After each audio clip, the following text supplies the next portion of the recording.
Hello friends, welcome to life easy. ಇವತ್ತಿನ ಅತ್ಯಂತ easiest recipe ಅಷ್ಟೇ ಅಲ್ಲ, ಅಷ್ಟೇ ರುಚಿಯಾಗಿ ಆಗುವಂಥ ಒಂದು ರೆಸಿಪಿ ನಿಮ್ಮ ಜೊತೆ ಶೇರ್ ಮಾಡ್ತಾ ಇದ್ದೀನಿ. ಅದು ವೆಜಿಟೇಬಲ್ ಸ್ಟಿರ್ ಫ್ರೈಡ್ ರೆಸಿಪಿ. ಜಿಮ್ಗೆ ಹೋಗೋರಿಗೆ, ಡಯಟ್ ಮಾಡೋರಿಗೆ, ವೆಯ್ಟ್ ಲಾಸ್ ಮಾಡಬೇಕು ಅಂತನವ್ರಿಗೆ, ಮಕ್ಕಳಿಗೆ ಡಬ್ಬಿ ಕೂಡ ಹಾಕ್ಕೊಡೋವಂಥ ಒಂದು ರೆಸಿಪಿ. ಕೇವಲ ತರಕಾರಿಗಳನ್ನು ಉಪಯೋಗಿಸ್ಕೊಂಡು ತುಂಬ ರುಚಿಯಾಗಿ ಇದು ರೆಸಿಪಿ ಮಾಡ್ಕೋಬೋದು.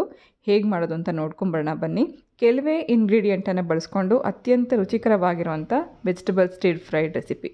ಇದಕ್ಕೆ ಮೊದಲನೇದಾಗಿ ಬಾಣಲಿ ಇಟ್ಕೊಂಡು ಅದರಲ್ಲಿ 1 ಟೀ ಸ್ಪೂನಷ್ಟು ಬೆಣ್ಣೆ ಹಾಕ್ಕೊಂಡಿದ್ದೀನಿ. ತರಕಾರಿಗಳನ್ನು ಹುರ್ಕೊಳ್ಳೋದಕ್ಕೆ ಎಣ್ಣೆಗಿಂತಲೂ ಬೆಣ್ಣೆ ಉಪಯೋಗಿಸ್ಕೊಂಡ್ರೆ ಅದರದ್ದು ಫ್ಲೇವರ್ ಮತ್ತು ಟೇಸ್ಟ್ ತುಂಬ ಚೆನ್ನಾಗಿರುತ್ತೆ. ಮೊದಲನೇದಾಗಿ ಇಲ್ಲಿ ಮಶ್ರೂಮ್, ಬೇಬಿಕಾರ್ನ್ ಹಾಗೆ ಸ್ವಲ್ಪ ಕ್ಯಾರೆಟ್ನ ಕಟ್ ಮಾಡಿ ಇಟ್ಕೊಂಡಿದ್ದೀನಿ. ಇಲ್ಲಿ ಯಾವುದೇ ನಿಮಗೆ ಲಿಮಿಟ್ಸ್ ಇಲ್ಲ, ಇಷ್ಟೇ ಹಾಕೋಬೇಕು ಅಂತ. ತರಕಾರಿ ನೀವು ಎಷ್ಟು ಬೇಕಾದರೂ ಸೇರಿಸ್ಕೋಬೋದು. ಇದ್ರ ಜೊತೆಗೆ ನೀವು ಬೇರೆ ತರಕಾರಿಗಳನ್ನು ಕೂಡ ಸೇರಿಸ್ಕೋಬೋದು. ಅದರಲ್ಲಿ ಮುಖ್ಯವಾಗಿ ಬ್ರೊಕೊಲಿ ಹಾಗೆ ಕಾಲಿಫ್ಲವರ್ ಈ ಥರದನ್ನೆಲ್ಲ ಕೂಡ ಸೇರಿಸ್ಕೊಂಡು ಮಾಡಿಕೊಂಡ್ರೆ ತುಂಬ ಚೆನ್ನಾಗಿರುತ್ತೆ. ಮೊದಲನೇದಾಗಿ ನಾನಿಲ್ಲಿ ಮಶ್ರೂಮ್, ಕ್ಯಾರೆಟ್ ಮತ್ತು ಬೇಬಿಕಾರ್ನ್ನ ಫಸ್ಟ್ ಹುರ್ಕೊಂಡಿದ್ದೀನಿ. 2-3 ನಿಮಿಷ ಹುರ್ಕೋತಾ ಇದ್ದಂಗೆ ಇದು ಸ್ವಲ್ಪ ಮೆತ್ತಗಾಗುತ್ತೆ. ಇದು ಸ್ವಲ್ಪ ಮೆತ್ತಗಾದ ನಂತರ ನಾನು ಇದಕ್ಕೆ ಕ್ಯಾಪ್ಸಿಕಮ್ ಮತ್ತು ಪನ್ನೀರ್ ಹಾಕ್ತಾಯಿದ್ದೀನಿ.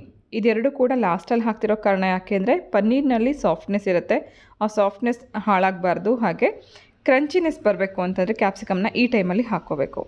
ಓವರ್ ಕುಕ್ ಮಾಡಬಾರ್ದು, ಅಂದರೆ ನಾವು ಸ್ವಲ್ಪ ಹೊತ್ತು ಬೇಯಿಸ್ಕೊಂಡ್ರೆ ಸಾಕು ಇದೆರಡನ್ನು. ಸೊ ಇದು ಎಲ್ಲ ತರಕಾರಿಗಳನ್ನು ಹಾಕಿದ ನಂತರ ರುಚಿಗೋಸ್ಕರ ಉಪ್ಪು ಹಾಕಿದ್ದೀನಿ. ಪನ್ನೀರೆಲ್ಲ ಹಾಕಿದ್ಮೇಲೆ ನಿಧಾನಕ್ಕೆ ನಾವು ಇದನ್ನು ಸ್ಟಿರ್ ಮಾಡ್ಕೋಬೇಕು. ಸೊ ಉಪ್ಪೆಲ್ಲ ಇದಕ್ಕೆ ಎಲ್ಲ ಕಡೆಗೂ ಅಂಟ್ಕೊಂಡು 1-2 ನಿಮಿಷ ಇದು ಬೆಂದರೆ ಸಾಕು. ಜಾಸ್ತಿ ಇದನ್ನು ಬೇಯಿಸುವಂಥ ಅವಶ್ಯಕತೆ ಇಲ್ಲ. ತುಂಬ ಚೆನ್ನಾಗಿರುತ್ತೆ. ವೆಯ್ಟ್ ಲಾಸ್ ಮಾಡೋರು ಬ್ರೇಕ್ಫಾಸ್ಟ್ ಅಥವಾ ಲಂಚ್ ಅಥವಾ ಡಿನ್ನರ್ ಟೈಮಲ್ಲಿ ಕೂಡ ಅನ್ನ ಕಡಿಮೆ ತೊಗೊಂಡು ತರಕಾರಿಗಳನ್ನು ಜಾಸ್ತಿ ತಿನ್ನಬೇಕು ಅಂದರೆ ಈ ರೀತಿ ನೀವು ಮಾಡ್ಕೋಬೋದು. ತುಂಬ ಚೆನ್ನಾಗಾಗುತ್ತೆ. ಸ್ವಲ್ಪ ಹೊತ್ತು ಇದನ್ನು 2-3 ನಿಮಿಷ ನಾನು ಸಣ್ಣ ಊರಿನಲ್ಲೇ ಹುರ್ಕೊಂಡಿದ್ದೀನಿ. ಇದೆಲ್ಲ ಹುರ್ಕೊಂಡ ನಂತರ ನಾವು ಇದಕ್ಕೆ ಸಾಸ್ ಹಾಕೋಣ. ಇದಕ್ಕೆ ಮುಖ್ಯವಾಗಿ ರುಚಿ ಕೊಡೋಂಥ ಸಾಸ್ ಅಂದರೆ ಶೆಜ್ವಾನ್ ಚಟ್ನಿ ಹಾಗೆ ಟೊಮೆಟೊ ಕೆಚಪ್. ಶೆಜ್ವಾನ್ ಚಟ್ನಿಯಲ್ಲಿ ಉಪ್ಪು, ಹುಳಿ, ಖಾರ, ಸಿಹಿ ಎಲ್ಲನೂ ಇರುತ್ತೆ. ರೆಡಿಮೇಡ್ ನಿಮಗೆ ಸಿಗುತ್ತೆ ಅಂಗಡಿನಲ್ಲಿ. 2 ಟೀ ಸ್ಪೂನಷ್ಟು ಹಾಕ್ಕೊಂಡು ಇದ್ರ ಜೊತೆಗೆ 1-2 ಟೀ ಸ್ಪೂನಷ್ಟು ಟೊಮೆಟೊ ಕೆಚಪ್ ಹಾಕ್ಕೊಂಡಿದ್ದೀನಿ. ಇದೆರಡೇ ಸಾಸ್ ಈ ಒಂದು ವೆಜಿಟೇಬಲ್ ಸ್ಟಿರ್ ಫ್ರೈಡ್ಗೆ ಬೇಕಾಗಿರುವಂಥ ಸಾಸ್. ನೀಟಾಗಿ ಎಲ್ಲ ತರಕಾರಿಗೂ ಈ ಸಾಸ್ ಅಂಟ್ಕೊಳ್ಳೋ ಹಾಗೆ ನಿಧಾನಕ್ಕೆ ಸ್ಟಿರ್ ಮಾಡ್ಕೊಳ್ಳೋಣ. ಅಷ್ಟೇ, ಆಗೋಯ್ತು ನೋಡಿ. ಎಷ್ಟು ಬೇಗ ನಾವು ಇದನ್ನು ಮಾಡ್ಕೋಬೋದು. ಯಾವ ಟೈಮಲ್ಲಿ ಬೇಕಾದ್ರೆ ನಿಮಗೆ ಹಸಿವಾಯಿತು ಅಂದ ಕೂಡ ಈ ತರಕಾರಿಗಳನ್ನು ಉಪಯೋಗಿಸ್ಕೊಂಡು ಈ ರೀತಿ ಸ್ಟಿರ್ ಫ್ರೈಡ್ ವೆಜಿಟೇಬಲ್ಸ್ ಮಾಡ್ಕೋಬೋದು. ಎಲ್ಲ ಸಾಸ್ ಅಂಟಿದೆ ಈ ತರಕಾರಿಗಳಿಗೆ ಅಂತ ಗೊತ್ತಾದ ನಂತರ ಲಾಸ್ಟಲ್ಲಿ ಫ್ಲೇವರ್ಗೋಸ್ಕರ ಸ್ವಲ್ಪ ಆರಿಗ್ಯಾನೋ ಹಾಕ್ತಾಯಿದ್ದೀನಿ. ನಿಮ್ಮ ಹತ್ರ ಇದ್ದರೆ ಹಾಕ್ಕೋಬೋದು, ಅಥವಾ ಪಿಜ್ಜಾ ಸೀಸನಿಂಗ್ ಅಥವಾ ಪಾಸ್ತಾ ಸೀಸನಿಂಗ್ ಅಂತ ಸಿಗುತ್ತೆ, ಅದನ್ನು ಕೂಡ ಮೇಲಿಂದ ಹಾಕ್ಕೊಂಡು ಮಿಕ್ಸ್ ಮಾಡ್ದೇ ಹೀಗೇ ನಾವು ಪ್ಲೇಟ್ ಮೇಲೆ ಸರ್ವ್ ಮಾಡ್ಬೋದು.